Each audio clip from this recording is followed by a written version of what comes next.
এই মুহূর্তের সর্বশেষ আপডেট নিউজ নিয়ে আপনাদের সামনে হাজির হলাম। এখন শুনবেন সংবাদ শিরোনাম। সারা দেশে জামায়াতের অকল্পনীয় গণজোয়ার, ট্রেন লঞ্চে স্লোগান দেখে হতবাক পুরো দেশ, আমছালা সব হারানো পথে বিএনপি। তারেক রহমানের ভোটকেন্দ্র দখলের চাঞ্চল্য তথ্য ফাঁস, জামায়াতের অকল্পনীয় গণজোয়ার, বিএনপির ভয়কর পথে হাঁটার পরিকল্পনা। নির্বাচন পর্যবেক্ষণে ঢাকায় ৩৯৪ বিদেশি পর্যবেক্ষক ও ১৯৭ সাংবাদিক আগমন করেছেন।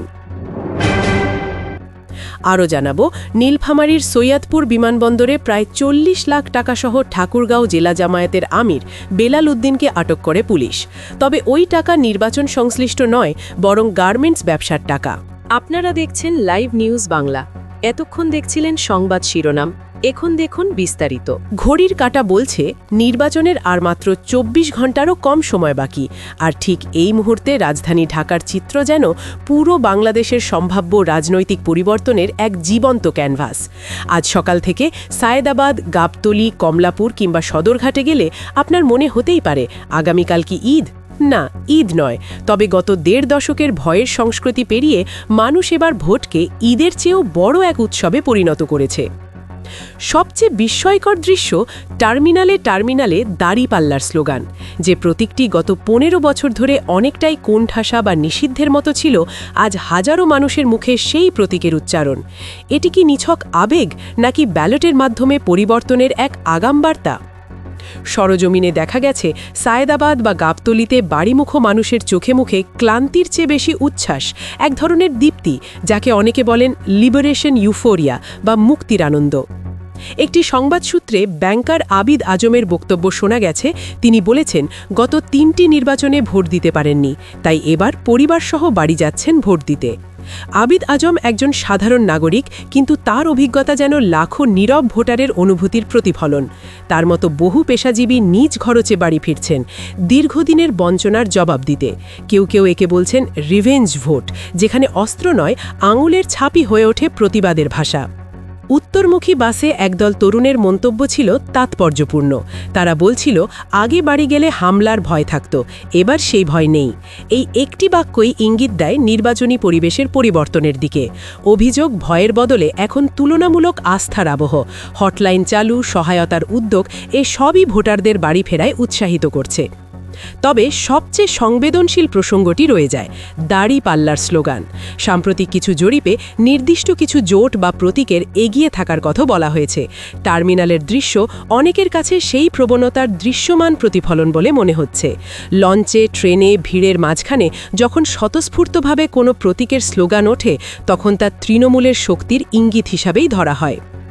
বিশ্লেষকদের মতে এবারের জনস্রোতের বড় অংশ পরিবর্তনের পক্ষে রায় দিতে চায়। ঢাকায় তরুণ নেতৃত্বের উত্থান কিংবা বিভিন্ন অঞ্চলে নতুন প্রার্থীদের উপস্থিতি, সব মিলিয়ে ভোটারদের মধ্যে গতানুগতিক রাজনীতির বাইরে নতুন কিছু দেখার আকাঙ্ক্ষা স্পষ্ট।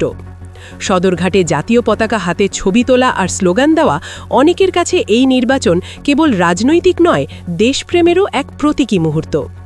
বাংলাদেশে নির্বাচন বরাবরই এক সামাজিক উৎসব। কমলাপুর স্টেশনে কর্মব্যস্ত মানুষ যখন শেকড়ের টানে বাড়ি ফেরেন, তখন রাজনীতি আর আত্মীয়তার বন্ধন একাকার হয়ে যায়। অতিরিক্ত ভাড়া, শিডিউল বিপর্যয় বা দালাল চক্রের ঝামেলা থাকলেও মানুষের উৎসাহ তা ছাপিয়ে গেছে। নারী, শিশু, বৃদ্ধ সবাই একটাই কথা বলছেন, আমার ভোট আমি দেব। বহু বছরের বঞ্চনার পর এই অধিকার ফিরে পাওয়ার আকাঙ্ক্ষাই যেন তাদের প্রেরণা। সবশেষে বলা যায়, ঢাকা ফাঁকা মানেই গ্রামমুখী ভোটকেন্দ্রগুলো পূর্ণ হওয়া। যদি লাখো মানুষ আগামীকাল সকালে লাইনে দাঁড়ান, তবে উচ্চ ভোটার উপস্থিতি অনিবার্য, আর সেই উপস্থিতিই হতে পারে এই নির্বাচনের সবচেয়ে বড় বার্তা। তবে একটি প্রশ্ন থেকেই যায়, বাড়ি ফেরা মানুষের স্লোগান কি সত্যিই কোনো এক দলের বিজয়ের ইঙ্গিত, নাকি এটি কেবল পরিবর্তনের প্রত্যাশার বহিঃপ্রকাশ? চূড়ান্ত উত্তর দেবে ব্যালট বাক্সই।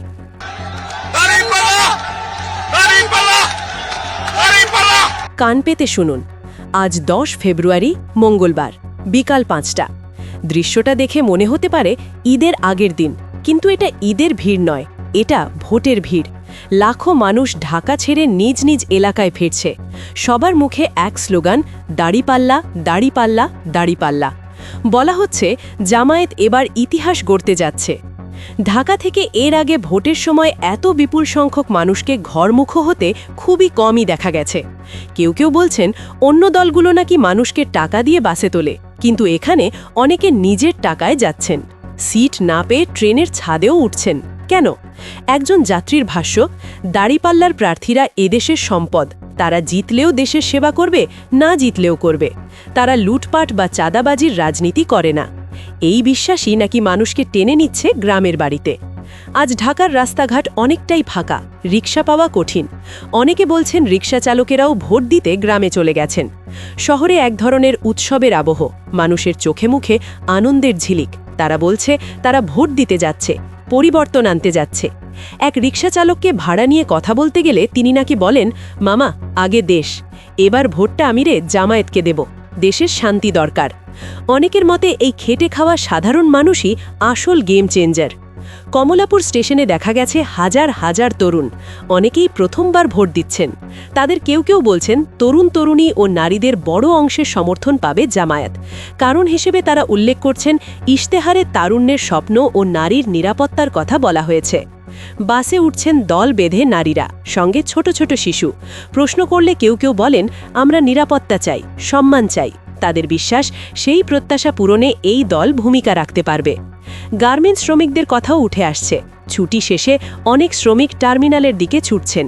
কেউ কেউ ধারণা করছেন শ্রমিকদের বড় একটি অংশ জামায়াতের পক্ষে যেতে পারে। তাদের আশা, ক্ষমতায় এলে বেতন বাড়বে, অধিকার রক্ষা হবে। যদিও এ বিষয়ে অন্য রাজনৈতিক দলগুলোরও ভিন্ন দাবি রয়েছে। ট্রেনের ছাদে, লঞ্চের ডেকে ঝুঁটি নিয়েও মানুষ বাড়ি ফিরছে।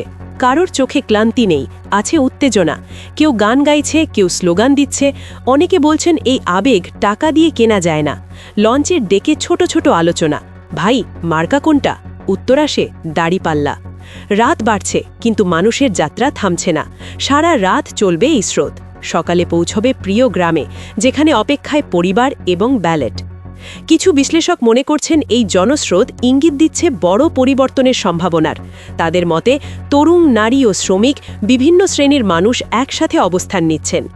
রাজনৈতিক বিশ্লেষণে আরও বলা হচ্ছে, আন্তর্জাতিক অঙ্গনেও এ নিয়ে আলোচনা শুরু হয়েছে। ডেভিড বার্গম্যান সাম্প্রতিক একটি লেখায় জামায়াতের জনপ্রিয়তাকে রিমার্কেবল বলে উল্লেখ করেছেন বলে দাবি করা হচ্ছে।